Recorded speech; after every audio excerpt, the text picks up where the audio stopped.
اے کاش کہ میں پہلے ہی بیوی سے پوچھ لیتی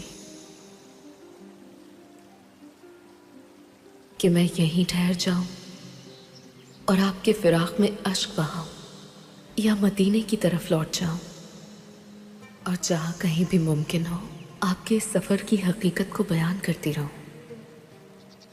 آپ کے پاس ہی ٹھہر جاؤں اور اپنی ماں سے جدائی کو برداشت کروں، یا پھر اپنی ماں کے پاس چلی جاؤں اور آپ سے دوری کا غم سہوں، یہیں قم میں آپ کی قبر مبارک کی مجاور بن جاؤں اور آپ کے زائرین کی خدمت کروں، یا آپ کی سفیر بن کر مدینہ چلی جاؤں۔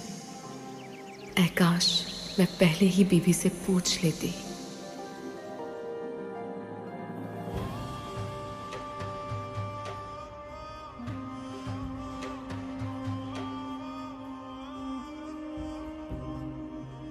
بنو عباس کئی سال بنو امیہ سے جنگ و جدال کے بعد سن 132 ہجری میں حکومت حاصل کرنے میں کامیاب ہو گئے۔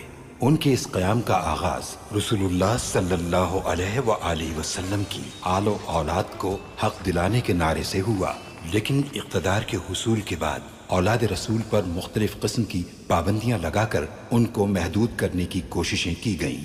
یہ سلسلہ فقط آئمہ معصومین کو درباروں میں پیش کیے جانے اور قید و بند کی اذیتوں تک ہی نہیں رکا، یہاں تک کہ حکومت بنو عباس کی طرف سے خاندان رسالت کو درس و تدریس تک کی اجازت نہیں تھی۔ اس کی انتہا ان کی 5ویں حکومت کے زمانے میں دیکھنے کو آئی، جب امام حسین علیہ السلام کی حرم کی عمارت کو نقصان پہنچایا گیا اور پھر مزار کی علامت اور قبر مبارک پر سایہ کرنے والے قدیمی بیری کے درخت کو کاٹنے کا حکم دیا گیا۔ ہارون الرشید کے بعد اس کا بیٹا مامون الرشید تخت و تاج کا وارث بنا۔ مامون دارالحکومت مرو میں ساکن تھا اور بغداد و مدینہ کے حوالے سے پریشان تھا۔ اپنے بھائی امین الرشید کو بغداد میں شکست دینے کے بعد کسی حد تک بغداد سے اس کی پریشانی کم ہو گئی، لیکن مدینہ کے لیے اس نے ایک نئی چال چلی۔ امام علی ابن موسیٰ رضا علیہ السلام کو مدینے سے دارالحکومت کی طرف ہجرت اور ولی عہدی کے لیے مجبور کیا جانا مامون الرشید کی نیت کو آشکار کرتا ہے۔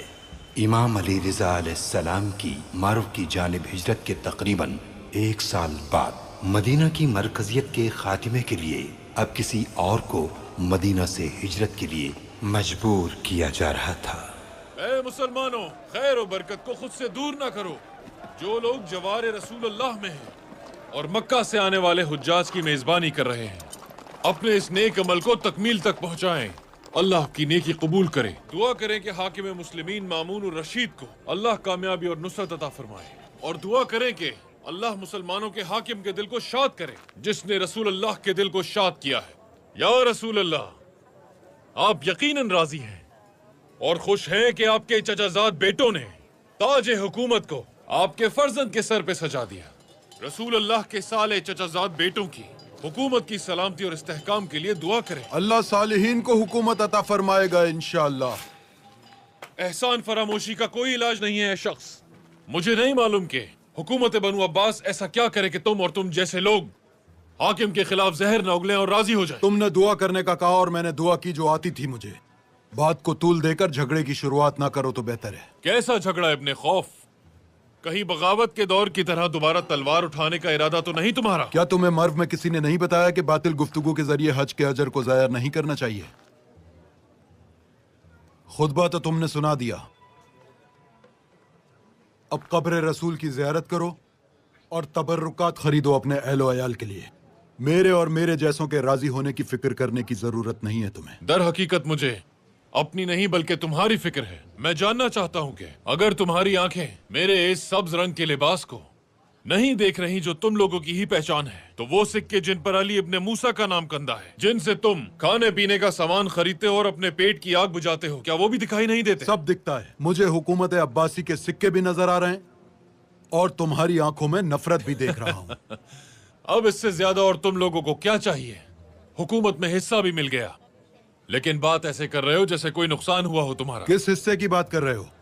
ہمارا تو حق مارا گیا ہے۔ کاش کہ ان لوگوں نے صرف ہمارے لباس کا رنگ چرایا ہوتا۔ کیسی حکومت؟